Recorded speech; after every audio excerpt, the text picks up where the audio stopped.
CPM Rampur শাখাৰ উদ্যোগত corona মহামাৰীৰ নীতি নিৰ্দেশনা মানি আজি পেট্ৰল ডিজেলৰ অস্বাভাৱিক মূল্য বৃদ্ধি ৰোধ কৰা, নিত্য প্ৰয়োজনীয় সামগ্ৰী বৰ্ধিত মূল্যত হ্ৰাস কৰা, খাদ্য সামগ্ৰীৰ মূল্য বৃদ্ধি ৰোধ কৰা, আয়কৰ আওতাৰ বাহিৰৰ প্ৰতিটো পৰিয়ালক ৭,৫০০ টকাকৈ সাহায্য দিয়া, দৰিদ্ৰ পৰিয়ালক জনে প্ৰতি মাহে 10 কেজিকৈ চাউল প্ৰদান কৰা, ৰাজহুৱা বিতৰণ ব্যৱস্থা শক্তিশালী কৰি কমেও 14 বিধ সামগ্ৰী যোগান ধৰাৰ দাবীত প্ৰতিবাদ সাব্যস্ত কৰে।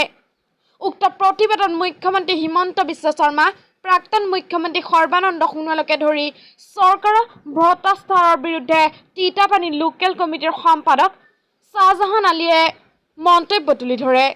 লগতে ভাৰতৰ ছাত্ৰ গণতান্ত্ৰিক যুৱ ফেডাৰেশ্যনৰ সহযোগত এই আন্দোলন সাফল্যমণ্ডিত কৰে। বর্তমান আমার যেটো সরকার, এই সরকারটি হচ্ছে পুঁজিবাদী সরকার। এই পুঁজিবাদী সরকারে দেখা গৈছে আমার কৃষক গরিব দুখীয়া মানুহবিলাকক রক্ত চুহি খাওয়ার দিনে দিনে পেট্রল ডিজেল আর নিত্য প্রয়োজনীয় যিবোৰ বস্তু আছে এই বস্তুবোৰ কোনো আইন আৰ গণতান্ত্ৰিক উলংঘা কৰে সিহতে কি কৰব নিজেৰ আইন নিজে প্ৰস্তুত কৰব বিচাৰিছে। ইয়াত ৰাইজৰ সুবিধা অসুবিধাৰ কথা লক্ষ্য কৰা নাই। এনে পৰিস্থিতি আমাৰ দেশটো একেবাৰে জৰুলা অৱস্থা হৈ পৰিছে আৰু আমাৰ দেশৰ ৰাইজৰ আৰু কৃষক গৰিবটো একেবাৰে জৰুলা হৈ পৰিছে। এই অৱস্থাত দেশটো ৰক্ষা কৰাৰ কাৰণে আমাৰ গণতন্ত্ৰ ৰক্ষাৰ পুঁজিবাদী ধ্বংস কৰাৰ স্বাৰ্থত ডিজেল বিভিন্ন নিত্য প্ৰয়োজনীয় বস্তু লগতে আমাৰ যেটো শিক্ষা ব্যৱস্থা আৰু আমাৰ শিক্ষা ব্যৱস্থা চৰকাৰে যেনেকৈ পৰীক্ষা আৰু ছাত্ৰ ছাত্ৰী যেনেকৈ মাৰ্কশ্বিটত লৈ হেতালি খেলিছে এইটো বন্ধ কৰিব লাগে। লগতে আমাৰ মুখ্যমন্ত্ৰী ডাঙৰীয়াই যেনেকৈ মুখ্যমন্ত্ৰী পদত থকা সত্ত্বেও বিভিন্ন ধৰণৰ অলাগতিয়াল কথাবোৰ কৈ থাকে, এনেকুৱা কথা যাতে অলপ ভাবি চিন্তি কয় তাৰ কাৰণে আমি মুখ্যমন্ত্ৰী ডাঙৰীয়াক অনুৰোধ জনাইছোঁ। লগতে কণ্ট্ৰলৰ জৰিয়তে যাতে 14 বিধ সামগ্ৰী কৃষক মানুহক দিয়া হয় আৰু কৰোনা মহামাৰীৰ সময়ত যি প্ৰত্যেকটো পৰিয়ালক যিহতৰ 7,000 টকাৰ কমত কি আছে মাহিলী 10 কেজিকৈ চাউল দিয়া হয়।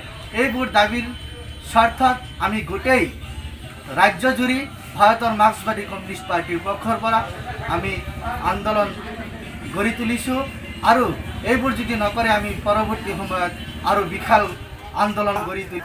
16 তাৰিখৰ পৰা 30 তাৰিখলৈকে যি পষেকজোৰা আমাৰ আন্দোলন আছিল তাৰে অংশ হিচাপে যদিও বৰষুণৰ কাৰণে আমি কৰিব পৰা নাছিলোঁ, আজি ৰামপুৰ বজাৰত তিতাপানী আঞ্চলিক কমিটিৰ উদ্যোগত আজি আমি এক বিক্ষোভ কাৰ্যসূচী পালন কৰিছোঁ। এইকাৰণে আয়কৰ দিব লগা নহয়, সেই পৰিয়ালসমূহক মাহেকত 7,500 টকাকৈ অহা 6 মাহলৈকে দিব লাগে। আমাৰ অসমৰ মুখ্যমন্ত্ৰীয়ে বিভিন্ন কাৰ্যসূচীত গৈ পেলাই তেওঁ গণতন্ত্ৰ ধ্বংসকাৰী যি মন্তব্য, সংবিধানক নস্যাৎ কৰি পেলাই যি মন্তব্য তেওঁ দি আছে, স্বাভাৱিকতে আমি ভাৰতৰ মাৰ্ক্সবাদী কমিউনিষ্ট পাৰ্টি এই অসাংবিধানিক এই মন্তব্যক আমি ধিক্কাৰ জনাইছোঁ আৰু তেওঁ যাতে অসমৰ এজন মুখ্যমন্ত্ৰী হিচাপে টুলুঙা মন্তব্য নিদিয়ে তাৰ কাৰণে আমি সকীয়াই দিছোঁ। এই দাবীসমূহক লৈ আজি আমি ৰামপুৰ বজাৰত আমি বিক্ষোভ প্ৰদৰ্শন কৰিছোঁ। আশা ৰাখিছোঁ এই বিক্ষোভৰ মাজেদি চৰকাৰ সজাগ হৈ পেলাই এই মূল্য বৃদ্ধি ৰোধ কৰে আৰু মানুহবিলাকক সাধাৰণ মানুহক তেওঁলোকে যাতে সহায় সহযোগ আগবঢ়ায়। মইনবাৰীৰ পৰা ছাহাজুল ইছলামৰ ৰিপৰ্ট, দি পাব্লিক নিউজ।